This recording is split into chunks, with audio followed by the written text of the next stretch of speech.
So it's been a little while since I've posted anything to the channel, but here we are back with a bang. I'm delighted to share this MV Agusta with you. This is a 1977 750S America, and by its own right, it's a beautiful machine. You know, they're a staggering looking bike. This one's particularly special. This has got a 912cc engine built by a guy called Bold, who is like a master builder of MV Agusta engines in America. So he's got a completely upgraded and modified engine, and so he's got a Magni style head with big valves. It's got 30mm Delortos, it's got different cams, it's got larger valves, it's gas flowed, it's got all of these things in it, and it's reputed to make about 100 brake horsepower at the wheel. And so obviously I get to play with a lot of bikes, but I'm particularly excited about this one. It's just captured my imagination a little bit, and I'm really looking forward to getting out on it. Because it's something different. You know, usually I've got Ducatis and things, and so it's nice to get something different and something as special as this bike. You don't see many of them at all. You particularly don't see ones with they've got a special engine that have been modified. And so this should be a really, really interesting ride out. I fired it up, it sounds absolutely magnificent on the stand, so I'm looking forward to doing a flyby for you and see if we can capture the sound. MVs, although they're a 4-cylinder, have a very distinct sort of wail to them. I don't know what it is that makes them sound different, but they do sort of make the hair stand up on the back of your neck. Now this particular bike, obviously it's got the Albert Bold history, but also the last owner of this bike is a very accomplished engineer. And so it's very, very rare I get a bike where every single knob, switch, cable, lever, it's just so, you know, the petrol taps are smooth and they click into place, and everything's adjusted, everything feels tight, everything's shimmed. Obviously it's presented immaculately, and there's not really a mark on the bike, but it also, from a mechanical point of view, it just feels perfect. And it's very rare you get a bike of this age that feels as crisp as this one does, in terms of all its levers and the way it's put together. Nothing's loose, nothing's rough, nothing, anything. You know, you just, as you sort of move the bike around and feel it and pull the levers and bits, it feels absolutely just so. So I'm really, really looking forward to riding it. It should be a terrific experience, and hopefully you'll be able to capture some of the noise and the fun that I have with it. It's a bike that's travelled around a little bit. It's got 14,000 miles on the clock, but it's lived in Japan and America before coming here to England, but it's been here for a long time now.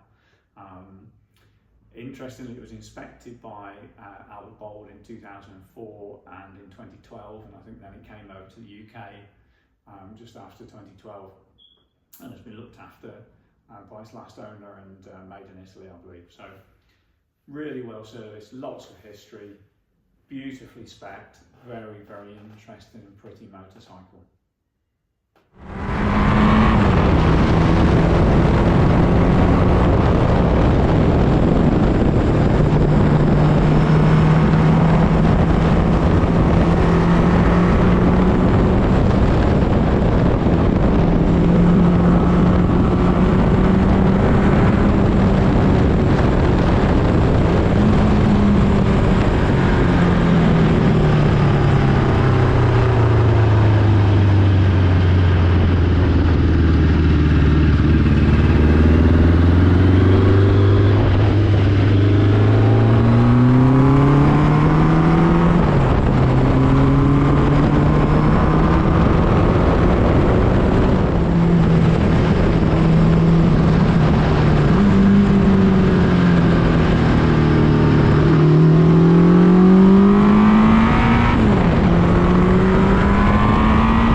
What a machine. I've just done a few miles on this thing. It's absolutely incredible. I can't believe how fast it is and how incredible it sounds when you're on the move. It's like no four-cylinder bike I've ever ridden, and I've ridden a couple of other MVs. Fair play to our man Albert, he can really build an engine. This thing's superb.